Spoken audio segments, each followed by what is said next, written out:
you two have picked, assuming everyone is fit, you two have actually agreed on what you would probably have. We did not confer, by the way, because people will sit there thinking, Hussain, you've just copied Eoin Morgan's side.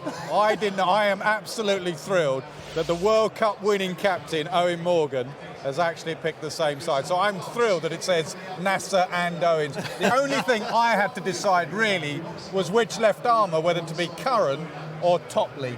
And I've gone for Sam Curran, because I want that extra batting depth. Morgan's side that won that World Cup, they had the extra batter, and the top order can go as hard as they want. Reece Topley has done well. That's my 11, but you can argue about it. It's only 3 seamers. He's pinched your homework, so why have you gone for that side? Let's cut to it.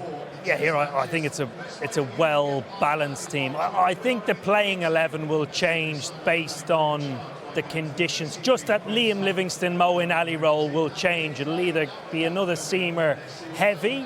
I just assume that we're playing at a typical Indian wicket where it might be on the slower side and offer a little bit more to the spinners. So I envisage that changing throughout the tournament, but it looks a really strong team. Whether that changes with Ali for Atkinson, Ali for Topley, that for me is a really strong side. And your New Zealand first starting 11. We're playing England at Ahmedabad, so this is the side I've gone with. I don't think it's going to be a turning surface, so I want that extra backup with my seam bowling all-rounder and Jimmy Neesham in the middle, so I haven't gone for Rachin Ravindra through the middle. Conway, Will Young, we're stuck with that situation at the moment. I'm not sure I would have had it at the start of the World Cup or even 6 months ago, but that's where they've gone with the opening combination. Williamson will be fit, Mitchell's been brilliant, Latham needs more, but his record in India is exceptional. Phillips has been brilliant, all-rounder in Neesham, and then the one spin bowling option, he'll be backed up by Glenn Phillips to do a bit of spin bowling if he needs to.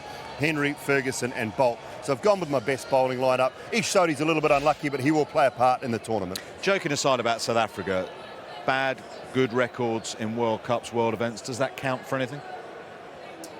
Well, we had awful records in world events until this bloke took over. You've got to create your own history.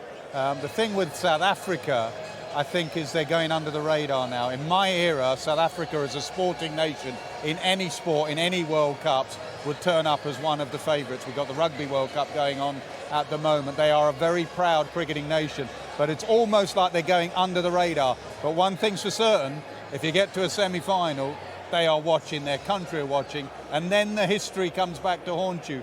Everyone will mention those knockout games they've lost. But I agree with Simon Doull. You all took the mick out of me on commentary. When you suddenly put a side up that no one's talking about, like South Africa, you realise how hard a World Cup this is going to be to win.